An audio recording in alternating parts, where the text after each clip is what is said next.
여러분 안녕하십니까? 뉴스데스크 제주입니다. 제주 4.3 당시 행방불명됐던 희생자가 74년 만에 대전 골령골에서 숨진 것으로 확인됐습니다. 제주가 아닌 다른 지역에서 희생자 신원이 확인된 건 이번이 처음입니다. 이소현 기자입니다. 1940년대부터 정치 사상범 등 3천여 명을 수용했던 대전 형무소. 제주 4.3 당시 불법 군사재판을 받은 수용인 200여 명도 수감됐습니다. 이후 한국전쟁으로 수감자 수천 명이 정부 지시에 의해 대전 낭월동 골령골에 끌려가 집단 총살당했습니다. 당시 학살 장면은 1999년 이도영 박사에 의해 세상에 공개됐습니다. 지난 2007년부터 유해 발굴이 시작돼 지금까지 발견된 유해는 1,441구. 이 가운데 79에 대한 유전자 감식이 이뤄졌고 한 구가 4.3 희생자로 확인됐습니다. 신원이 확인된 희생자는 제주시 조천읍 북촌리 출신의 김한홍 씨. 74년 전 24살의 나이로 행방불명됐다 5년 전 체혈한 아들의 DNA 덕분에 가족의 품으로 늦게나마 돌아올 수 있었습니다. 날고 뛰고 막 기뻐하실 건데 아빠가 없어 보니까 아빠가 서도 이제 내 기분도 좋단 말이에요. 날고 싶어. 아빠는 없었지만은 이제 우리 시아버지가 이제 살아온 거랑 똑같대. 김한홍 씨처럼 다른 지역 형무소에 수감됐다 행방불명된 4.3 희생자는 380여 명. 제주도와 4.3 평화재단은 대전뿐 아니라 광주, 전주, 김천 등 도의 행방불명인 신원을 확인하기 위한 유전자 감식 사업도 지자체들과 협업을 통해 확대할 계획입니다.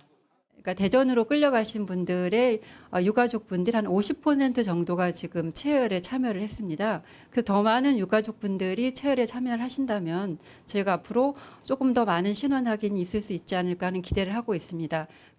신원이 확인된 김한홍 씨는 지난달 열린 군사재판 수형인 재심에서도 억울한 누명을 인정받아 무죄 판결을 받았습니다. 희생자의 유해는 다음 달 5일 항공기를 통해 고향 제주로 봉안될 예정입니다. MBC 뉴스 이소연입니다. 제주 들프축제 수기형 원탁회의 권고안이 내일 발표됩니다. 들프축제 수기형 원탁회의 운영위원회는 내일 오후 3시 제주시청 기자실에서 시민 패널들의 투표 결과와 운영위원회의 권고안 내용을 발표합니다. 다만 들프축제 존폐 여부에 대한 제주시의 최종 결정은 당초 추석 전이었다가 추석 연휴 이후로 바뀌었습니다. 10년 만기 분양을 앞두고 있는 삼화부영 3차 임대아파트의 매매가가 평균보다 1억 원가량 높게 거래돼 집값 띄우기 논란을 이 시간에 보도했었는데요. 분양 전환 시세 차액을 건설 사업자가 오롯이 챙기는 현행 제도가 가장 큰 원인으로 지적되고 있습니다. 박주연 기자가 취재했습니다. 10년 만기 분양을 앞둔 삼화부영 3차 공공임대 아파트. 4년 전 조기 분양 당시 전용 면적 84제곱미터 아파트에 3억 5,200만 원이었던 분양 전환가가 지난해 7월 2차 분양 당시에는 5억 2,900여만 원으로 뛰었습니다. 10년 만기 분양 감정평가를 앞두고는 갑자기 거래 가격이 6억 2천만 원대로 치솟았습니다. 사업자가 전체 분양가를 올리려고 가격 산정의 토대가 되는 실거래 가격을 고의로 높이고 있다는 의혹이 드는 대목입니다. 하나 거래하고 2개 거래했는데 막 5천 올라가, 1억 올라가, 막 머리가 아프더라고요. 높은 분양 전환가가 나올 경우 입주민들은 쫓겨날 수밖에 없다고 호소합니다. 달달이 200만 원 이상의 원금과 이자를 갚을 분들은 진짜 일부라고 생각합니다. 저기에서 가격이 진짜 높게 측정돼 갖고 분양을 받지 못하면은 10년 동안 내가 왜 살았는가 할 정도의 허탈감을 느끼지 않을까요? 10년 공공임대주택이 집값 띄우기 논란의 대상이 된 것은 공공주택특별법 때문입니다. 10년 공공임대주택의 경우 분양 전환가는 감정평가 금액을 초과할 수 없다고만 규정하고 있어 사업자는 시세를 반영한 감정평가 금액을 분양가로 결정하고 있습니다. 임차인이 분양을 포기하더라도 제3자에게 매매할 수 있어 사업자가 손해볼 일은 없습니다. 이처럼 사업자만 배불리는 불합리한 규정을 바로잡기 위해서 5년 공공임대 주택과 같이 건설 원가와 감정평가 금액의 평균 금액으로 분양가를 책정하도록 하자는 법 개정안이 여러 차례 발의됐지만 결국 실패했습니다. 때문에 감정평가 방식을 주변 실거래 가격으로 추산하는 거래 사례 비교법이 아닌 다른 방식으로 개선해야 한다는 지적이 나옵니다.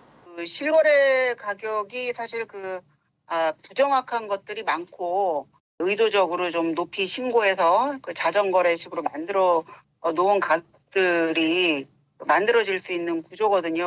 원가법이나 수익환원법 같은 것을 다양하게 사용할 수 있게끔 한다거나 공공임대주택의 경우 쌍값에 택지를 제공받고 정부의 지원도 받아 공공성을 띠는 만큼 분양가 상한제를 적용할 수 있도록 해야 한다는 지적도 나오고 있습니다. MBC 뉴스 박주연입니다. 100억 원의 건물 매입 비용을 놓고 논란을 빚었던 이 재미썸 건물을 지역 예술을 위한 아트 플랫폼으로 조성하는 계획이 추진되고 있는데요. 이 도민과 예술인들을 상대로 의견을 물었더니 문화예술 공연과 연습을 위한 공간으로 활용되기를 바라는 의견이 가장 많았습니다. 홍수연 기자입니다. 제주문화예술재단이 2018년 토지와 건물을 100억 원에 매입하는 계약을 맺으면서 절차 등의 문제로 논란이 됐던 재미썸 건물. 우여곡절 끝에 문화예술재단은 지난해 5월 재미썸 파크 측에 잔금을 지급하고 소유권 이전 등기를 마쳤습니다. 연면적 9,900제곱미터에 지하 3층, 지상 8층의 건물을 어떻게 활용할 것인지를 놓고 제주 예총과 민예총이 공동으로 제주 아트 플랫폼 조성 추진단을 구성해 도민 의견을 수렴한 결과 예술 공연과 연습 공간으로의 활용 요구가 가장 높았습니다. 아트 플랫폼이 조성되면 하고 싶은 활동에 대해 도민들은 버스킹 등 소규모 공연을 관람하고 싶다는 의견이 46%로 가장 많았고 예술인들 역시 37%가 공연 등 작품 발표 활동을 꼽았습니다. 예술가분들과 도민분들 모두 이 공간이 플랫폼으로서 역할을 해야 된다는데 많은 의견을 주셨습니다. 그래서 열린 공간이고 예술가들과 도민이 함께 소통할 수 있는 공간으로 되어야 되고 추진단은 그룹별 의견과 지난 6월 실시한 온라인 도민 의견 조사에 서울과 전주 등 다른 지방 사례 조사를 더해 모아진 결과를 토대로 본격적으로 건물 활용 계획을 세울 예정입니다. 추진단은 내년 중에 먼저 확보된 예산으로 이곳 3층과 4층을 리모델링해서 공연 예술과 연습 공간으로 활용한다는 계획입니다. 공론화 과정에서 모아진 의견들을 바탕으로 해서 기획 설계하고 실시 설계하고 그래서 실질적으로 이 공간을 운영하고 조성하는 방법에 대한 얘기들 하게 될 텐데 추진단은 앞으로 예산을 확보해 순차적으로 건물을 활용할 계획인 가운데 제주 아트 플랫폼이 예술가와 도민의 교류를 통해 제주의 문화와 가치를 확산할 수 있는 공간으로 다시 태어날 수 있을지 관심이 쏠리고 있습니다. MBC 뉴스 홍수현입니다. 항저우 아시안게임에서 제주 출신 근대 5종 선수인 이지훈이 남자 단체전에서 금메달을, 개인전에서 은메달을 따냈습니다. 이지훈은 귀일중과 제주 사대부고를 졸업했고 2018년 자카르타 팔렘방 아시안게임에서도 개인전에서 은메달을 땄습니다. 이번 아시안게임에는 마라톤의 박민호와 여자축구의 임선주, 핸드볼의 김동욱 등 제주 출신 선수 4명이 출전합니다. 올해 추석 연휴에 제주를 찾는 관광객이 지난해보다 줄어들 것으로 보입니다. 제주도 관광협회는 추석 연휴 전날인 27일부터 다음 달 3일까지 7일 동안 제주를 찾는 관광객은 28만 5천 명으로 지난해 추석 연휴 전후 7일 동안과 비교해 2.3% 줄어들 것으로 전망했습니다. 연휴 기간 제주 기점 국내선 항공 좌석은 지난해보다 13.7% 줄었고 탑승률은 87.5%로 0.4%포인트 높아졌습니다. 중국의 국경절 연휴 기간에 제주를 찾는 중국인 관광객이 코로나19 사태 이후 4년 만에 회복세를 보일 것으로 보입니다.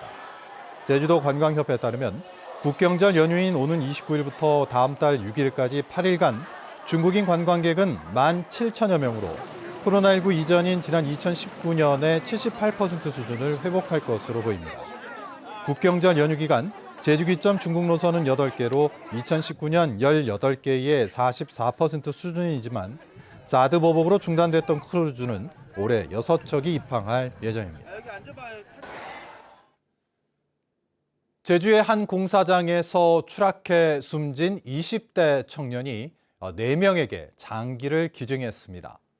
한국장기조직기증원에 따르면 지난 8월 제주시 한 공사장에서 작업 중 추락해 뇌사 판정을 받은 구경호 씨가 심장과 신장 등 장기를 4명에게 기증했습니다. 구 씨의 부모는 아들의 버킷리스트에 장기 기증이 적혀 있는 것을 보고 아들의 소원을 들어주고자 기증을 결정했다고 밝혔습니다. 제주의 한 수협 전직 임원이 수천만 원을 배임한 의혹이 불거져 해경이 수사에 나섰습니다.